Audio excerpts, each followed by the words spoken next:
So, you want to get better at platformer. You want to be able to beat levels like this. Or maybe this. Or this? Okay, maybe not that last one. Well, the journey to get to this point won't necessarily be an easy one. So, whether or not you're a newer player or someone with a good amount of experience on classic GD or other platformer games in general, make sure you really pay attention to everything I say in this video. Before I start, make sure you press that subscribe button and hit the like down below, and let's get on with the video.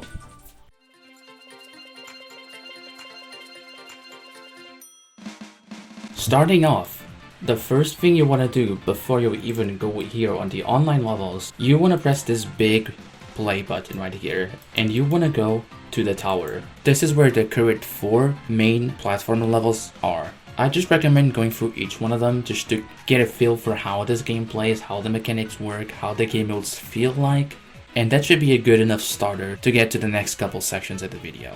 As of when I'm recording this, only these 4 levels are out. Maybe in the future, you'll have the second floor, and maybe you could try to do those out, but these 4 are a good enough start to get you going in the journey of becoming a good platformer player. One last thing before I get to the next part of the video, some people just forget this. Practice mode is your friend. If you're struggling with something, if there's something that you just can't do no matter what, make sure just to practice the part as much as you can in the best way you can. So yeah, use it to the best of your advantages.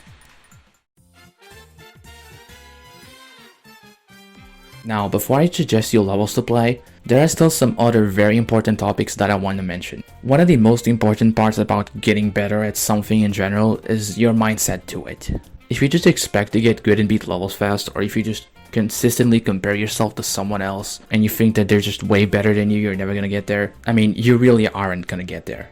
Especially with this game, you really gotta just be patient and put in the time. While I'll say platformer is not nearly as grindy of a game mode as classic Geometry Dash, you'll still need to play it a lot. Now, I'm not saying that you should no-life this game and spend over 5 hours a day playing it, because at the end of the day, that wouldn't be fun, that would be exhausting, you'd be tired, you'd get more frustrated, you're probably not gonna improve as fast as you think you are. Even if you're trying to improve at this game, the most important thing still is to have fun. Honestly, if you just play this game 2 hours a day, 3 hours a day, or even less if you want to, that's fine, as long as you use your time wisely.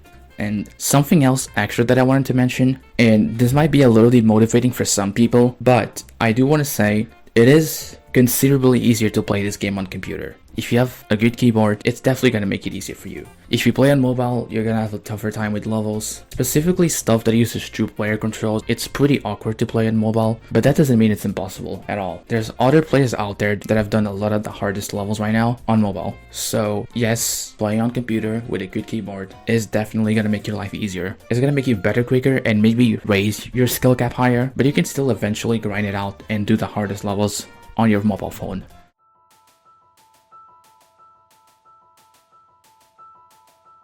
So, you finished the main levels, huh? But what about now? What do you do? Well, now it's time for you to start playing the online user-made levels.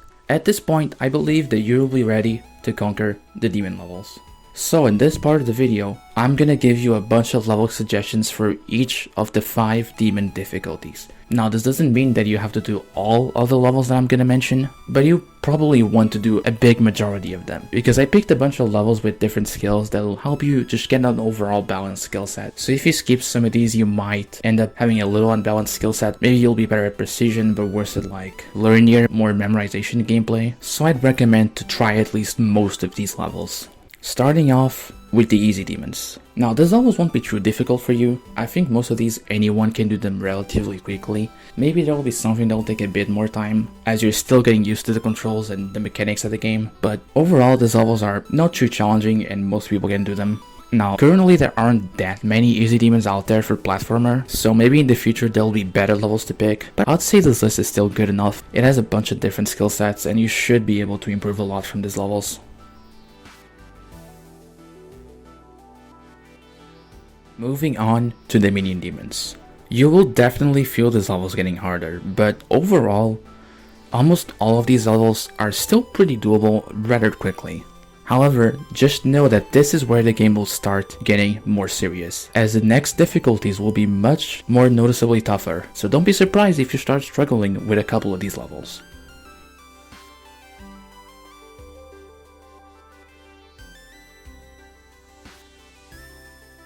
Now, the hard demons. This is where the levels really start getting challenging. And don't worry, it's completely normal that you'll start thinking a lot longer to complete these levels.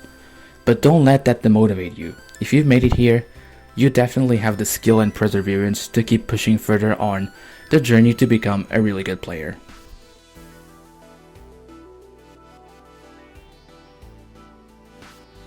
The Insane Demons, the last difficulty before you get to the Extreme Demons. Now, some of these levels are challenging to me, so don't expect to do these quickly at all. These are going to take a lot of time. You're going to have to spend a lot of time practicing them. This is the section with the most levels that I've included, just because there's a lot. This is the biggest grind of them all. There's a lot to play, there's a lot to improve on. But if you put in the time, if you put in the effort, as long as you're having fun, you're going to be able to go through this.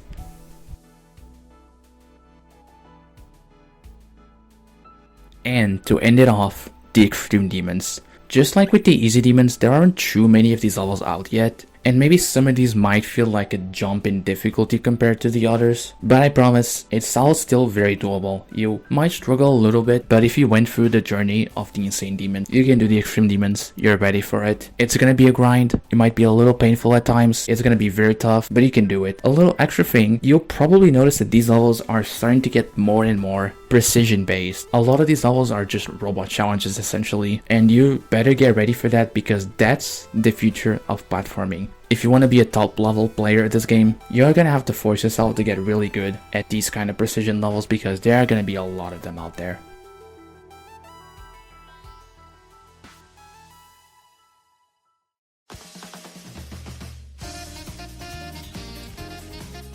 So, you beat all the levels that I suggested you. Congrats! You managed to beat the current hardest rated platformer level in the game. But what else can you do now? I mean, you've done all of the hardest rated levels in the game. What else is there to do? Maybe you can just play easier levels and have fun, find some cool platformer levels, or maybe take a break and touch grass. Well, if you're still interested in improving, there's a bit more that you can do. So there's this platformer list that includes unrated levels, and in there, you'll find that there are a lot of levels harder than the Abyss that just haven't been rated yet. And if you really want to get better, even after doing the Abyss, you could definitely check out these levels and try them out yourself. Find a level that you like, think that looks cool or is fun, and just try and grind it out. If you want to check this out, I'm gonna leave a link in the description to the list, so you can try out some of these levels if that interests you.